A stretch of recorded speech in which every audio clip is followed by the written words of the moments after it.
परिवारवाद है तो अमित शाह का जो बेटा है, देखें उसका मुंह देखें अजय शाह का, उसका बीसीसीआई का सेक्रेटरी बनना परिवारवाद है कि नहीं है? हमारा बाप अमित शाह थोड़ी था कि हम बीसीसीआई के सेक्रेटरी बन जाएंगे, हैं? एक बात बताइए,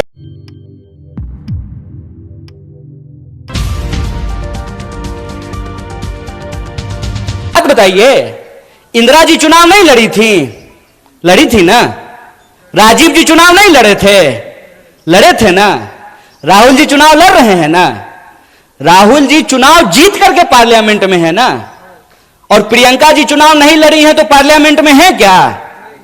तो यह परिवारवाद की नई कहानी हमको सुना रही है। तो आप सब अपने मन में विचार कीजिए।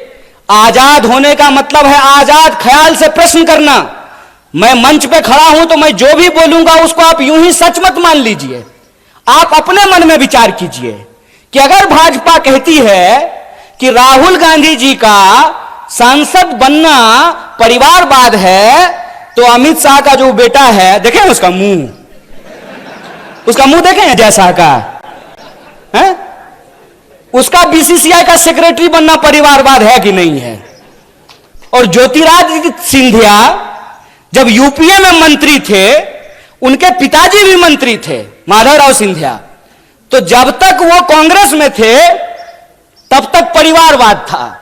और जो ही मोदी जी के बगल में जाकर के बैठ गए हैं तो ताली बजा रहे हैं। आहा, उनकी सूरत देख रहे हैं। इतना मूर्ख हैं हम लोग, इतना मूर्ख बनाएंगे ये हमको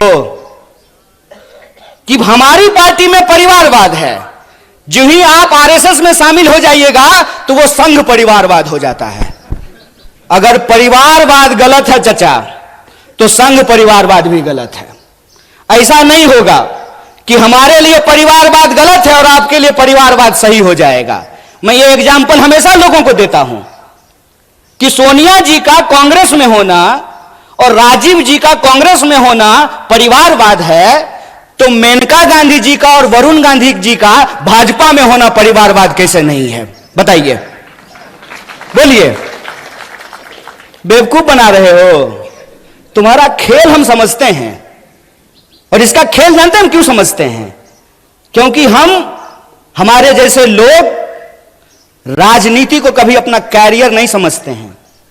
हमने, और यह मैं पब्लिकली बोल रहा हूं आपके सामने, ये जो आप तमाम लोग यहां बैठे हुए हैं ना, हमने आपका नमक खाया है। आप जो टैक्स देते हैं, उस टैक्स के पैसे से हमने दिन रात पढ़ाई करके पीएचडी की है। हमारा बाप अमित शाह थोड़ी था कि हम बीसीसीआई के सेक्रेटरी बन जाएंगे, हैं? फिलहाल इस वीडियो में इतना ही दोस्तों। आपसे निवेदन है कि आप हमारे चैनल को सब्सक्राइब जरूर कीजिएगा, ताकि आपको वो खबरें पहुंचती रहें जिनको गोदी मीडिया नहीं दिखाता है, वो हम आप तक पहुंचाने की कोशिश करते हैं। फिलहाल इस वीडियो में इतना ही। हमें दीजिए इजाजत। आगे फिर मुलाकात होगी आपसे किसी ऐसी खबर के साथ। तब तक के लिए जय हिंद, धन्यवाद।